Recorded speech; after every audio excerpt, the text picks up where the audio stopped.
All right, G, buckle up. Get ready for a deep dive into your 2024 Spotify Wrapped. We're your hosts, and we're here from Google's Notebook LM. We're about to unwrap your entire year of music. Seriously, gee, we're impressed. You racked up 29,217 minutes listening to music. That puts you in the top 11% of Spotify listeners worldwide. Some serious dedication there. Yeah, you weren't messing around. And Sure. get this, January 30th was your peak listening day, 374 minutes. That's like, what, 6 hours straight? Maybe a road trip Uh-huh. or a super long commute. No matter what you were doing, that's a whole lot of music. Speaking of which, let's reveal your top track, the song you basically had on repeat. Drumroll, please. It's Loser, Baby by Keith David from the Haxbin Hotel album. And you didn't just listen to it a few times, G. You played it a whopping 314 times. That puts you in the top 0.02% of listeners globally for Loser Baby. You're basically part of an elite club of superfans. Wow, that's awesome. I bet you know every single word by heart. Okay, let's move on to your top artist, the musician who truly owned your 2024 soundtrack. And the award goes to Andrew Underberg. You spent a jaw-dropping 3,608 minutes with his music. That's over 60 hours. Plus, you had an 18-day listening streak. That's like having Andrew Underberg on speed dial. You know, he's got this really cool background. He writes music for cartoons, especially Haxbin Hotel and The Lova Boss. Right. Maybe that's part of what drew you in, G, that whole theatrical, maybe even a little bit edgy vibe. For sure.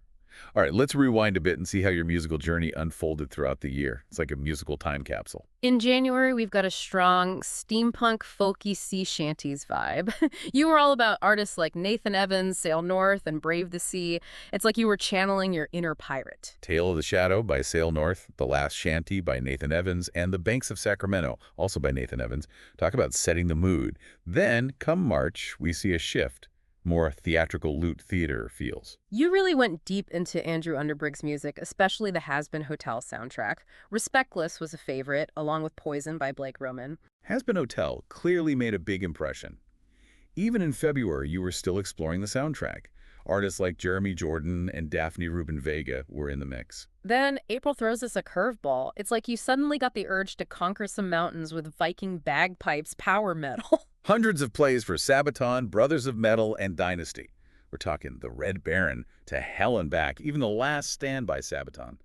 Those are some seriously epic anthems. You really weren't afraid to explore different sounds, were you? Gee. And as summer rolled around, June and July saw Eminem making a comeback. Maybe the release of his album Double Life had something to do with it. Yeah. I bet Too Sweet, Houdini, and Renaissance were on heavy rotation. And then in September, you took a trip to the world of murder drones with AJ Despirito and Barely Human. Light Me by AJ Despirito and Fester and Harder by Barely Human really stood out.